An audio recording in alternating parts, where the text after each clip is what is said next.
Shalom.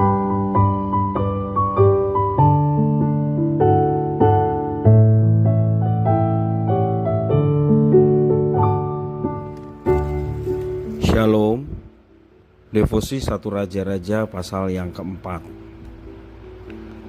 Tuhan tidak pernah mengingkari janjinya.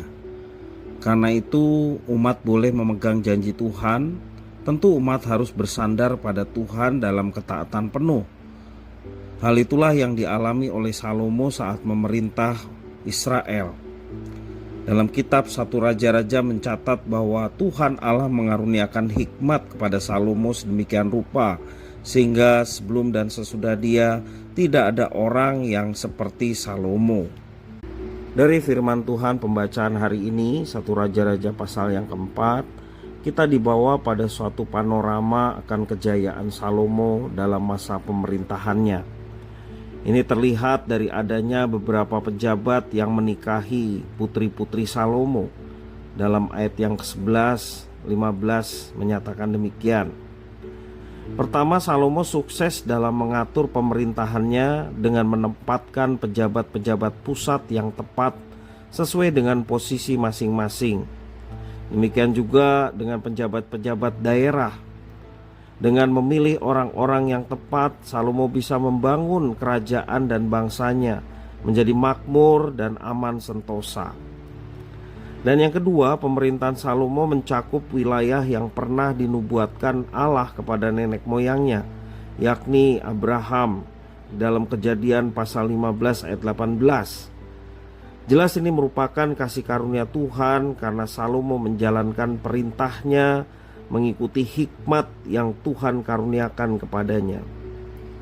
Gambaran kekayaan Salomo di dalam ayat yang ke-22 sampai 28 yang mengagumkan dan menjadi bukti tentang berkat Tuhan yang melimpah atas Salomo dan kerajaannya. Dan yang ketiga, bukan hanya hikmat dalam memerintah bangsa, Tuhan juga mengaruniakan Salomo hikmat dalam berbagai aspek kehidupan. Keragaman dan kekayaan intelektual maupun hikmat Salomo merupakan sesuatu yang mencengangkan, sesuatu yang tidak banyak dimiliki oleh penguasa-penguasa yang pernah hidup dalam catatan sejarah dunia.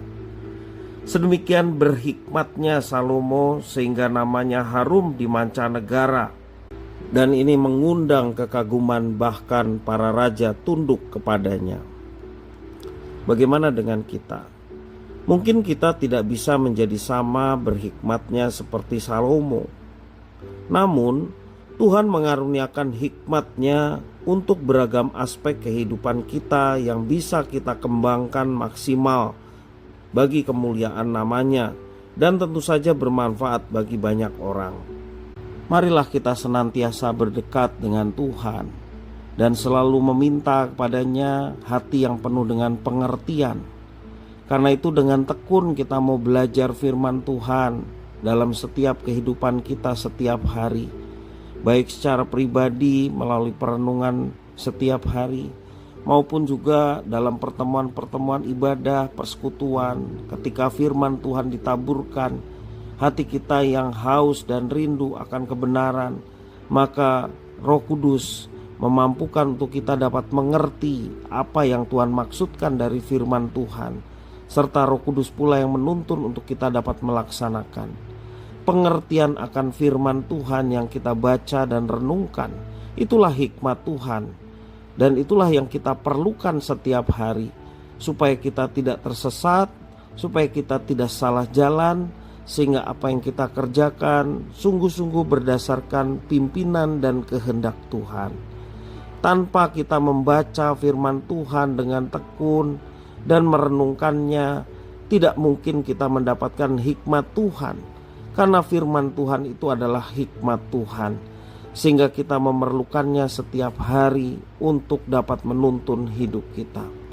Jangan sampai ditinggalkan untuk kita belajar firman Tuhan dengan tekun, memaknai firman Tuhan dalam kehidupan kita sehari-hari, dan alamilah penyertaan dan berkat-berkat-Nya yang senantiasa dicurahkan kepada anak-anak-Nya yang setia.